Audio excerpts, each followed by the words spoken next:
A Inconfidência Mineira.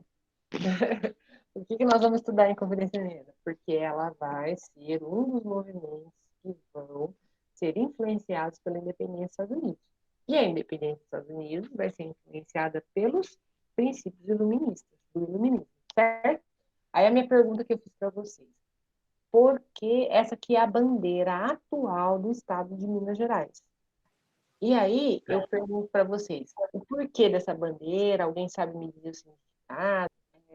A bandeira ela foi feita pelos inconfidentes, influenciada pelo iluminismo e pelo movimento, né, da Revolução Francesa, tá? Então, liberdade, na verdade, ela está escrita aqui, ó, liberdade ainda que tardia, é o que está escrito aqui, certo? Então, é como se fosse uma reivindicação, né? Nem que demore tanto, que já faz 300 anos de colônia, mas nós vamos conseguir a independência. Essa é a ideia, tá? Bom, a Inconfidência Mineira, ou Conjuração Baiana, daqui a pouco a gente vai dizer o porquê desses termos, ela vai acontecer no ano de 1789, em Vila Rica, Minas Gerais. Ó, então, a Inconfidência Mineira, ela acontece no momento do ciclo do ouro. Vocês lembram lá quando a gente começou a estudar a colonização, que o Brasil teve 3 ciclos econômicos? Pau-brasil, cana-de-açúcar e ouro. O ciclo do ouro ele começa no final do século XVII, tem o seu auge, seu momento de maior produção, de maior lucratividade para a coroa no século XVIII, e no próprio século XVIII ele entra em decadência. Por quê? Porque o ouro é uma coisa que acaba, é um recurso esgotável, né? Então eles começaram a extrair em larga escala e o recurso esgotou, né? Bom, então, assim, o Brasil, lembrando aqui, nós éramos uma colônia de exploração. Qual a principal característica de uma colônia de exploração? Pacto colonial rígido. O que significa isso? Que tudo era controlado pela colônia. Por que aqui era um pacto colonial rígido? Porque aqui nós éramos um clima tropical. Portugal é um clima temperado. Então, tudo que produzia aqui no Brasil era interessante do ponto de vista de mercado para Portugal. Dava altos lucros, né? Então, o Brasil foi extração, deu muito dinheiro, a produção durante 100 anos, Portugal teve um monopólio da produção de açúcar aqui no Brasil, né? E ganhou muito dinheiro e depois veio o ciclo do ouro, certo? Então, em função disso, sempre ter um produto em evidência e esse produto gerar a riqueza da coroa, aqui o pacto colonial, as regras da colônia eram muito rígidas e, portanto, havia abusos, porque aqui havia, então, as instâncias do governo geral, né? O capitão Moro, o Durmor, tal. Então, havia a administração do Marquês de Pombal aqui, que era seria o primeiro-ministro de Portugal, muito rígido, o exército português, né? Os representantes do rei na colônia cumpriam esse papel, né, de fazer um cerco muito grande, muito controlado, e, portanto, então, pagava-se muito imposto. E havia um abuso enorme sobre altas taxas de impostos. Então, pensando nessa prerrogativa de controle, né, várias leis foram criadas, né, na colônia ao longo da sua existência, que a gente vai chamar como leis restritivas, né, que restringiam a liberdade, que restringiam a organização política da colônia, que dava muitas limitações. E aí, no ano de 1785, é criado o Alvará de proibição de fábricas e manufaturas no Brasil. O que foi isso? Por que foi criado esse alvará? Porque aqui no Brasil começou a surgir as primeiras manufaturas. O que eram manufaturas? Eram aquelas primeiras formas de fábrica a partir de máquinas manuais. E aí, a coroa portuguesa proibiu esse tipo de atividade nos centros urbanos. Por quê? Com o argumento de que a principal vocação da colônia era a extração do ouro, dos diamantes, né, que era outro produto extremamente rentável, mas não tanto quanto o ouro, e a produção agrícola. Então, esse foi o argumento, mas na verdade é um argumento fajuto aqui. Por quê? Porque Portugal já estava sob influência da Inglaterra, e a Inglaterra, nesse momento, já era uma potência industrializada. Então, a Inglaterra ela queria mercado consumidor para os seus produtos, ela queria países que fornecessem matéria-prima para ela, mas ela não queria concorrente. Então, ter manufaturas no Brasil significava dizer criar uma instância de concorrência, coisa que a Inglaterra não queria, né? E como Portugal, nesse momento, já dependia muito economicamente da Inglaterra, a dona Maria I, eis que atende o pedido e faz esse alvará de proibição das fábricas. Bom, então o contexto era esse: limitação, restrição, controle absoluto, né, da colônia em relação aos seus colonos. Dentre os impostos cobrados, é importante ressaltar aqui o que era o quinto. Então, na região lá, porque assim, as chamadas região aurífera da colônia é onde hoje estão as cidades históricas que a gente conhece, né? Ouro Preto, São João del Rei, Mariana, né? Mariana, a gente ouviu falar muito dela por conta da questão do desastre ambiental, né? Então, essa região que a gente conhece hoje, que fica no estado de Minas Gerais, ela era a região da colônia produtora de ouro, certo? Então, nessas cidades, né, Vila Rica, que na verdade, Vila Rica vai ser a cidade, uma cidade muito importante na atualidade, que a gente já vai ver, tá? Então, o que vai acontecer? Nessas cidades que se formavam ao redor das minas onde se extraía o ouro, né, eram criadas casas de fundição. Seria uma instância, um órgão do governo português que derretia o ouro, transformava em barra e desse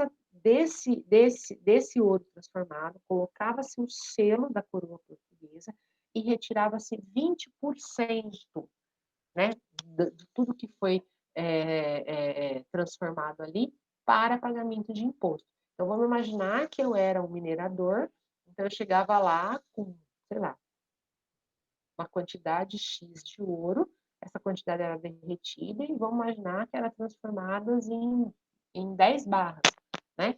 2 dessas 10 barras tinham que ser destinadas a pagamento de imposto, só poderia comercializar com o restante, tá? Então, esse imposto era chamado de quinto.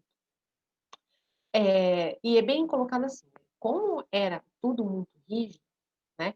As embarcações eram dos portugueses, os portos eram sob tutela do governo, dos governadores locais, que eram representantes da coroa portuguesa, tudo muito controlado, tá? E aí, depois do selo, das barras feitas e colocado o selo, elas eram colocadas nas embarcações e eram levadas para Portugal, onde eram comercializadas.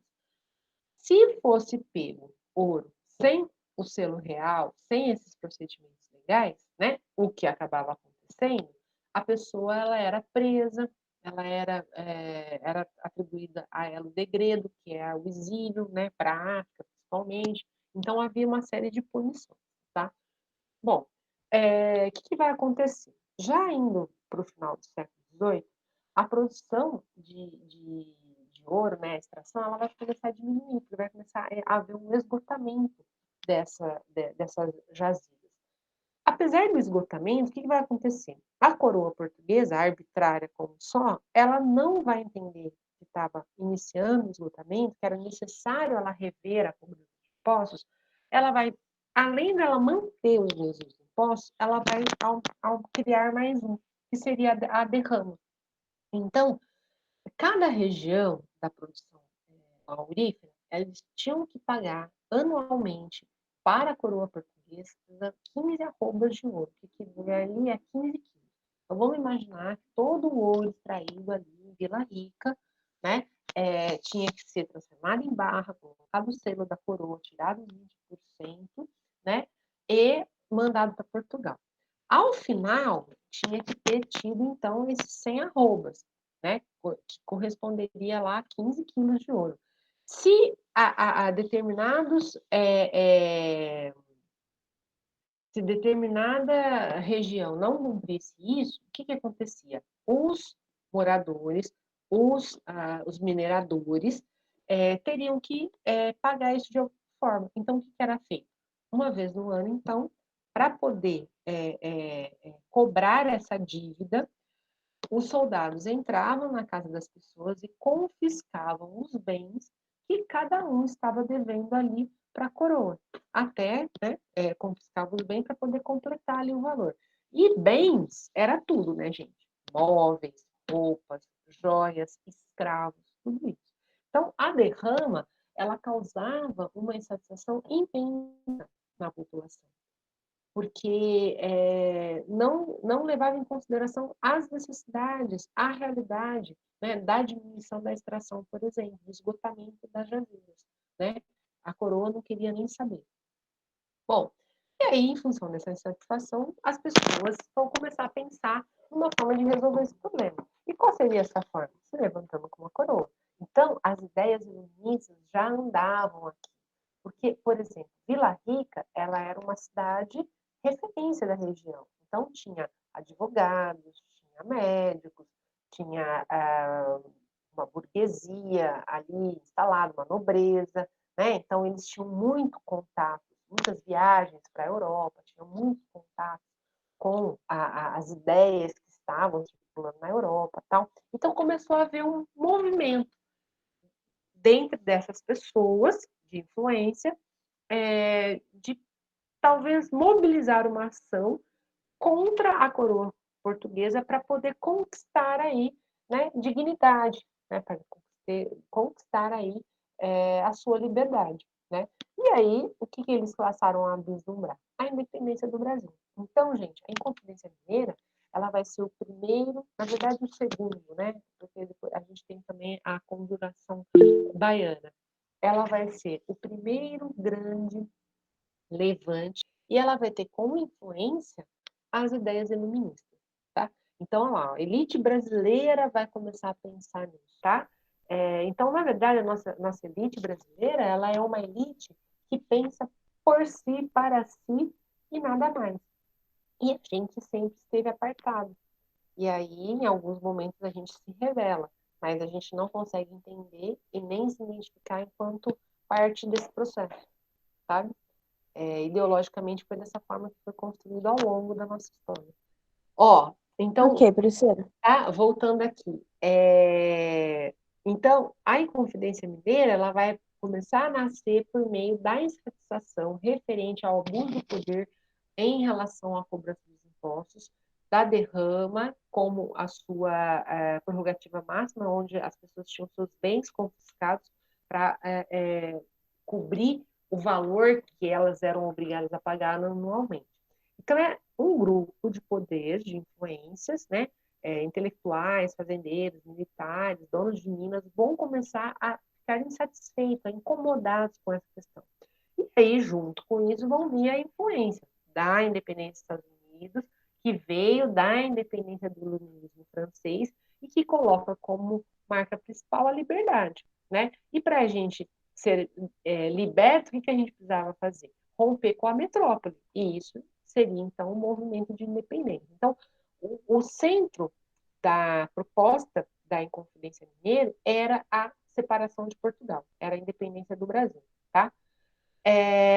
Como eu já falei para vocês, era uma elite, um grupo de elite que vai pensar aí esse movimento de independência.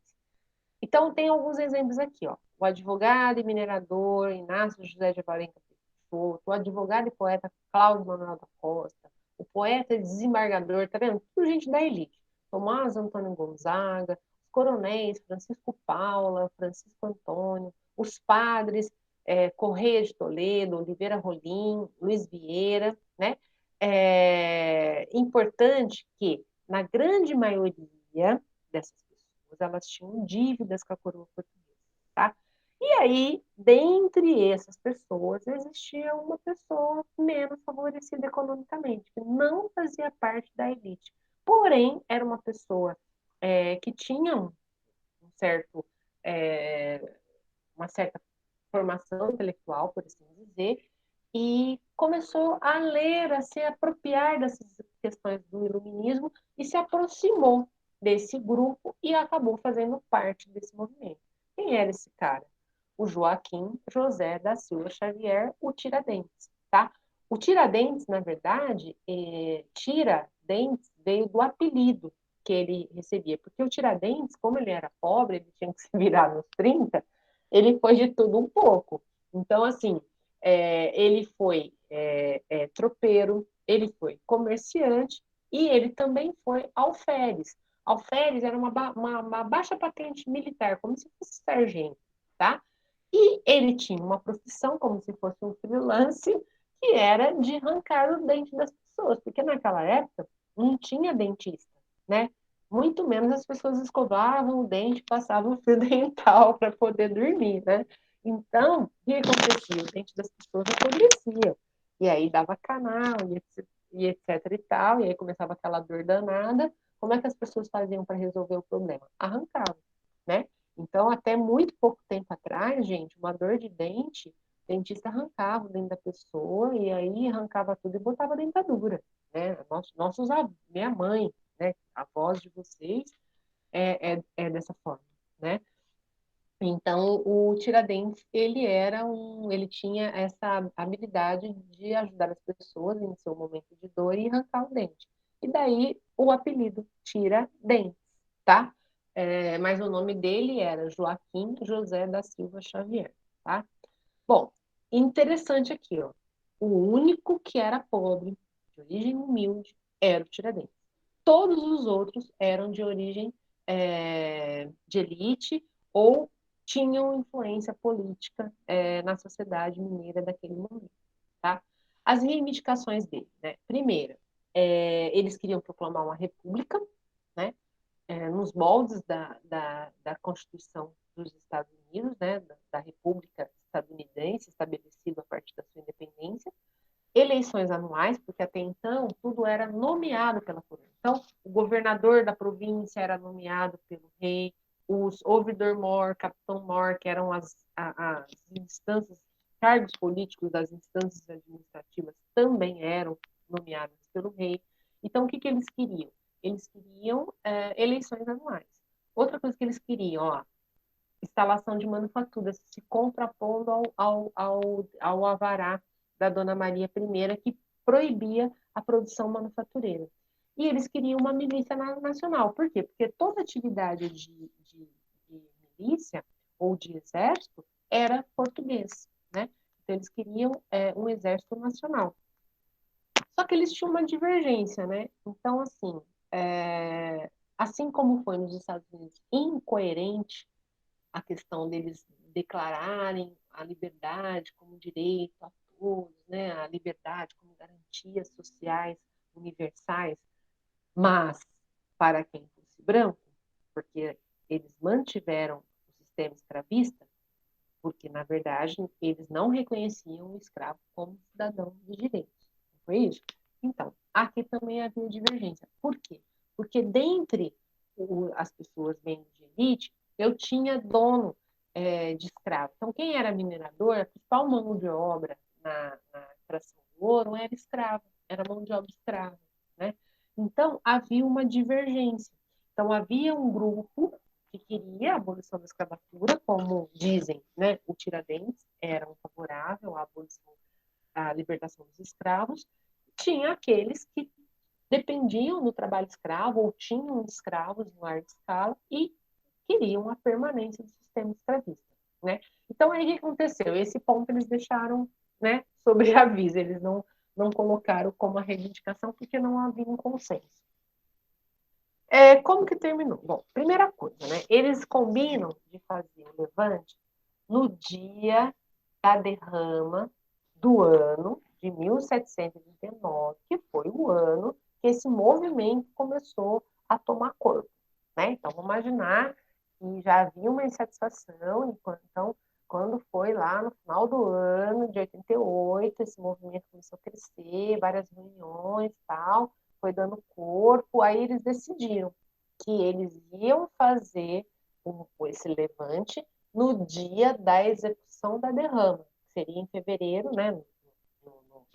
Seria, né, no momento da derrama, seria no mês de fevereiro de 1729. Por que eles fariam no dia? Porque nesse dia os soldados entravam na casa das pessoas e levavam bens, confiscavam tudo que era necessário confiscar para poder pagar a dívida das pessoas com a coroa. E era um dia de muita revolta, né? De muita exaltação. Então, o que eles pensaram? A gente pega esse dia em que as pessoas estão insatisfeitas e a gente aproveita e faz a revolta e toma o poder. Né? Agora, sim, uma pergunta aqui, né? Por que, então, né, o Tiradentes acabou se envolvendo aqui? Né? Se ele era o único pobre. Veja bem uma coisa. O Tiradentes, ele não vai ser o herói da Inconfidência Mineira, como vai ser construída a imagem dele, tá? Muito menos Marte. Ele vai ser um participante, porque ele vai se convencer pelas ideias de liberdade, do iluminismo, ele vai se vislumbrar pelo processo de independência dos Estados Unidos, pelo processo de ruptura da Revolução Francesa, e ele vai sentir que seria importante esse tipo de coisa para que as pessoas pudessem ter condições, melhores condições de vida. E por que que a elite, aqui, esse grupo de elite, vai manter, vai aceitá-lo? Porque, no final das contas, é o Tiradentes que vai fazer a ponte entre a elite e as pessoas pobres comuns, as pessoas comuns, por assim dizer. Então, o Tiradentes, na verdade, coube a ele fazer a divulgação do movimento, porque ele era de uma camada menos favorecida, então ele tinha acesso às pessoas também. Então, coube a ele começar a divulgar para a sociedade menos favorecida esses ideais de liberdade plantados aí a partir dessa ideia de se levantar e conquistar a independência. Então, a gente pode dizer que ele foi um grande propagandista da, da luta pela independência proposta aí pelos Inconfidentes, tá? É como se fosse assim, ele tinha um monte de grupo no WhatsApp de todo o povão, e aí ele começou a mandar as informações, né? Começou a mandar os posts para a galera, tá? Mais ou menos nessa ideia, tá bem? Bom, e aí o que vai acontecer, né? É bem interessante que a revolta nem chegou a acontecer, gente. Nem chegou. Sabe por quê? Porque teve um cara chamado Joaquim Silvério dos Reis, e em troca do perdão das próprias dívidas, lembra que todas as pessoas que se organizaram, fizeram parte do movimento que organizou a independência, eram da elite e tinham dívidas com a coroa portuguesa. E aí o Joaquim Silvério dos Reis também tinha, também era da elite, também fazia parte do grupo aí conspiratório. Só que ele vai lá e vai conversar com o Visconde de Barbacena, que era o governador de Minas da época, nomeado pelo rei de Portugal, e vai contar que estava tendo um planejamento de uma revolta pela independência do Brasil. E aí, no dia 18 de maio, todo mundo lá já começa a saber que o Silvério delatou, e aí o Barbacena manda prender todo mundo e, né, acaba com o movimento antes mesmo dele começar, certo? Diferente de outros movimentos, como a Revolta dos Malês, que eles chegaram a pegar em armas, né, morreu um monte de gente, morreu soldado, teve toda uma revolta, do Sul, né, a Farroupilha, teve momentos de batalha, o próprio a revolta de Felipe dos Santos, que foi em Vila Rica, né, um século antes, também teve momento de batalha, tal. A Inconfidência Mineira ela não saiu do papel, por assim dizer, né, porque quando eles iam se organizar para fazer o levante no começo de fevereiro, eles foram todos denunciados e com isso o levante acabou não seguindo em frente, tá bom? Então a gente pode dizer que a gente teve aqui um grandíssimo de um X9, né? O Joaquim Silvério dos Reis. Bom, aí no dia 10 de maio, então, todo mundo vai ser preso. 3 anos, vai durar 3 anos aí o processo de julgamento, né? E aí a sentença vai ser dada em abril de 1792, diz que foram 18 horas até ler toda a sentença, um auê danado, né? E aí as pessoas, né, que foram presas e julgadas aí nesse processo, que eram pessoas de posses, vão ter seus bens confiscados, alguns vão ser expulsos, né, vão receber o degredo para a África, e 11 vão ser condenados à morte por enforcamento, certo? Então, ó, todos que tinham bens vão ter os seus bens confiscados pela coroa. 9 serão condenados ao degredo, né, à expulsão para a África. E 11 vão ser condenados à morte por enforcamento. Mas olha só que interessante.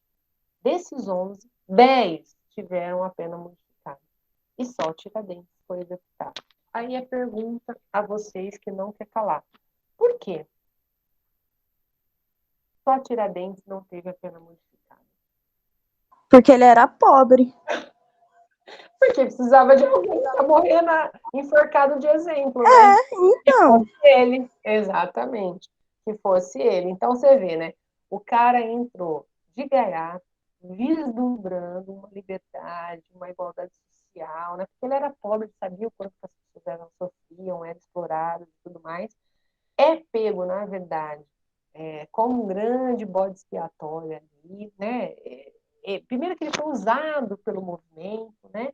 Ele que fez a divulgação para os pobres, porque, né, havia esse distanciamento dentro da elite com o pobre, né? Então, meio que ele foi usado. E quando chegou a questão da condenação, todo mundo conseguiu fazer, fizeram um pedido à rainha da época, né, a Dona Maria, e aí reverteu-se as suas condenações, e Tiradentes não tinha ninguém com ele, né? E aí a coroa precisava de um mártir, precisava, na verdade, de um exemplo a ser dado à população, né? E foi o Tiradentes. Bom, aí no dia 21 de abril, por isso que é feriado, de 1792, no Rio de Janeiro, eis que ele foi enforcado, depois ele foi esquartejado. A cabeça dele vai ficar em Vila Rica e parte dos membros vão ficar em alguns postes na estrada que liga Minas Gerais ao Rio de Janeiro, né?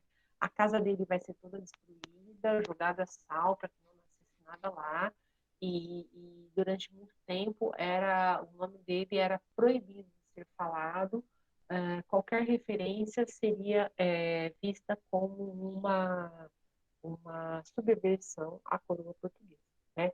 E esse aqui é o quadro simbólico aí da morte dele e tudo mais.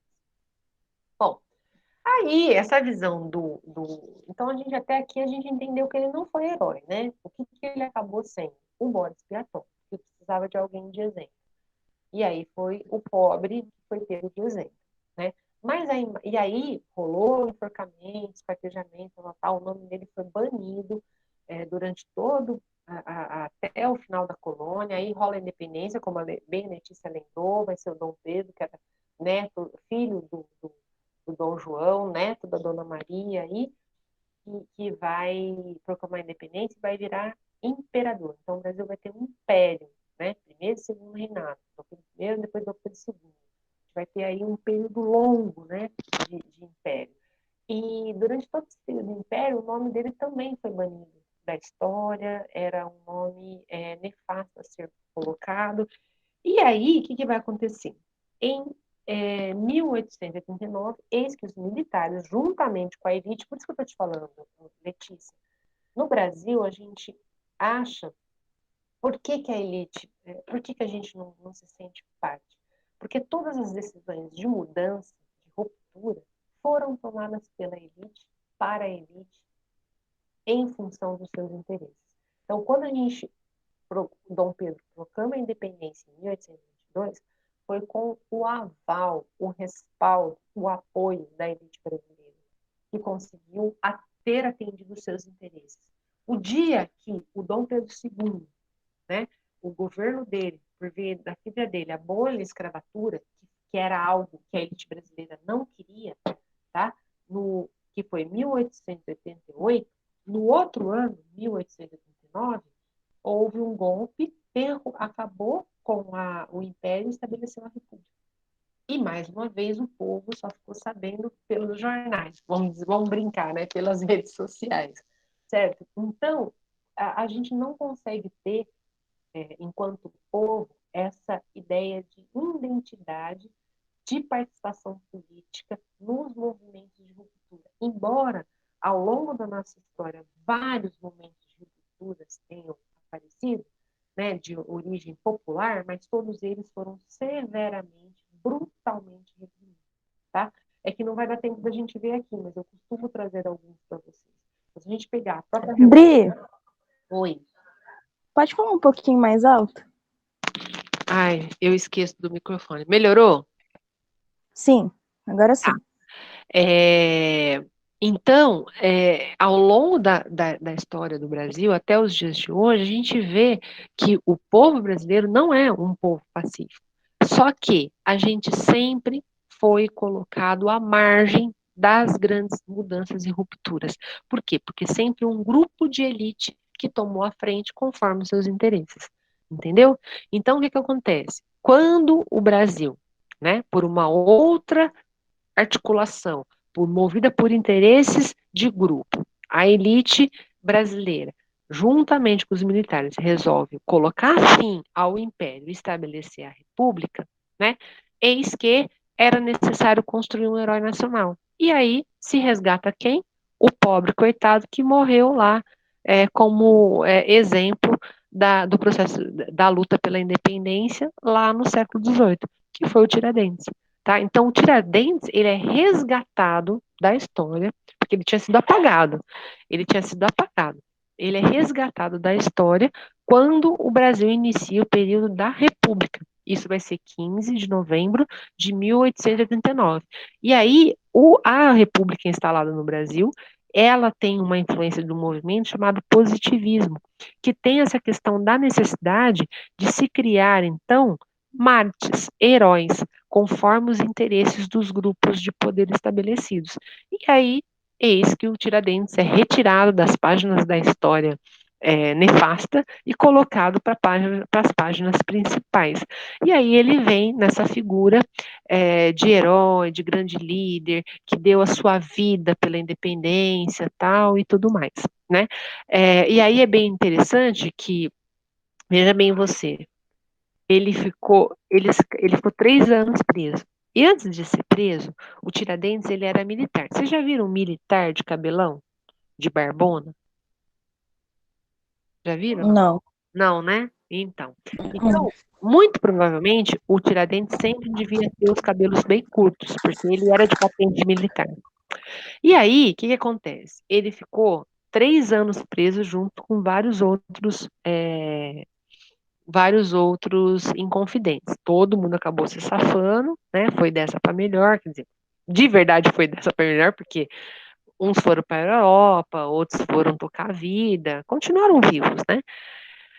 E aí você pensa, naquela época, as prisões portuguesas era uma regra.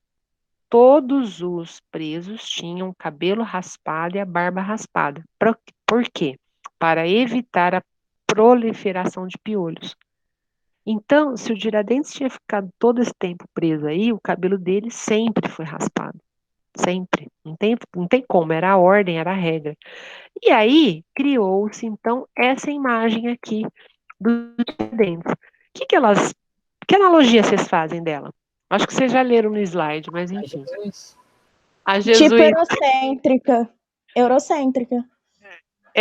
Mas a imagem dele lembra Jesus, né? E o que Jesus Sim. foi? O que Jesus foi? Crucificado. Crucificado, e o que ele foi? Morto. E ele ajudava os pobres, os leprosos, ele era uma pessoa boa, ele sempre foi muito bondoso, né, muito piedoso, e ele era pobre, E ele morreu por causa de quem? por causa como é o nome dele? Pilatos. Isso. Não, gente. Jesus morreu por nós, lembra? É verdade. Mas também pela elite. Não, o princípio base do cristianismo é que Jesus veio para quê, gente? Salvar a humanidade, né? Não é isso? Ele é o Salvador, né? Ele veio para nos livrar dos pecados e nos levar ao Pai, né? Esse é o princípio dogmático aí de Jesus, certo? Então, lógico que daí Jesus veio, tem toda a história bíblica, tal, tal, tal, né? Então ele ele não fazia distinção, ele era a favor dos fracos e dos oprimidos, né? Então ele tinha essa pegada do Marte, não é? Do herói, não é? Então, quando foram resgatar a imagem do Tiradentes, o que vai ser feito? Vai ser feita uma analogia, né? Dele com a imagem que a gente tem, que é simbólica lá de Jesus, né, que tem aquela barba, aquele cabelo bonito, tal, tal, tal. Então, foi para trazer essa coisa, né, do Martin, trazer essa coisa, né, ele morreu por nós, né, não é isso, porque no final das contas o cristianismo traz essa história, essa ideia. Jesus morreu por nós, né? E aí Tiradentes morreu por nós, porque ele ficou tentando lá a independência e morreu por esta causa, né? Tentando nos libertar das amarras dos portugueses. Então é construída toda essa narrativa, né? E engraçado que nos livros de história sempre traz essa ideia, né? De que sempre fala, assim, os livros mais tradicionais, né? Agora, graças a Deus, muitos livros foram feitos a revisão histórica e traz uma leitura diferente, né? Mas até muito pouco tempo atrás era essa leitura. Tiradentes, ele foi o grande líder da independência, ele foi o grande herói da independência, e ele morreu lutando pela independência, né, para poder nos libertar das amarras dos portugueses. E na verdade não foi isso. Primeiro que ele não foi o grande líder. Segundo, que ele não morreu como herói. Na verdade, ele morreu em função da necessidade dos portugueses de ter um condenado, de ter um culpado punido, de ter uma punição, para que pudesse servir de exemplo para o restante da população. E quem foi essa pessoa punida? A pessoa mais desprovida, a pessoa mais pobre, a pessoa que não tinha influência política e que, portanto, foi a pessoa perfeita para cumprir esse papel aí de exemplo, de punição e de exemplo aí a ser dado para a colônia, tá? Então, essa é o quadro aí que retrata ele como Jesus. E aí, claro, né, Letícia, super referência eurocêntrica, né, a questão do cristianismo, o padre, né, referendando aí ao grande poder da Igreja Católica, que evidentemente também estava presente aqui na colônia, tá? Agora eu vou trazer umas curiosidades. Rapidinho aqui para acabar, viu, gente? A gente ainda tem 2 minutinhos, mas eu vou gastar uns 10. Primeira curiosidade: a palavra inconfidente é utilizada para se referir a um traidor. Então, inconfidente é o traidor da coroa. A uma pessoa desleal, infiel. Na perspectiva portuguesa, todos que se revoltaram contra Portugal eram traidores, logo, inconfidentes. Então, inconfidência mineira seria o processo feito pelos inconfidentes, que eram os traidores mineiros. Essa é a ideia, tá? Para alguns historiadores, ela já considera a Inconfidência Mineira como uma conjuração. O que significa conjuração? Uma conspiração contra o governo. E não foi isso que aconteceu, porque a elite local começou a se sentir incomodada com as arbitrariedades do governo português, né? Com a cobrança exacerbada de imposto, né? Com o controle muito rígido. E aí essas pessoas que já tinham certos privilégios econômicos começaram a pensar numa solução. E sob a influência do iluminismo, sob a influência da independência dos Estados Unidos, sob a influência da Revolução Francesa, pensar então no movimento de independência. Tá? Então, eles conspiraram contra o governo. Então, quando a gente fala Inconfidência Mineira, a gente está falando movimento dos traidores mineiros. Ou quando a gente fala Conjuração Mineira, a gente está falando dos conspiradores contra o governo português, tá? Então, essas duas palavrinhas. Então, na história, a gente tem vários movimentos de conjuração. Conjuração baiana, foi a conspiração dos baianos contra o governo português. Foi um importantíssimo movimento também de cunho de liberdade, né? De luta contra a opressão da colônia, né? E aí, nesse sentido, né, de se levantar contra. Agora, coisa importante, a cidadezinha de Vila Rica, na verdade, não existe mais. Como é que ela chama hoje? Ouro Preto, tá? Já ouviram falar de Ouro Preto? Ouro Preto é a principal cidade histórica. Cidade histórica é o conjunto, acho que são 5 ou 6 cidades que compõem essa região orífera do período colonial. Então tá lá, São João del Rei, Mariana, Vila Rica, né? Congonhas, acho que são 5, né? E a principal dela, a mais importante, a sede dela, é a de Ouro Preto. Quer dizer, é a cidade de Ouro Preto, né? E é isso. Vocês já viram aqui essa imagem? Vocês estão enxergando?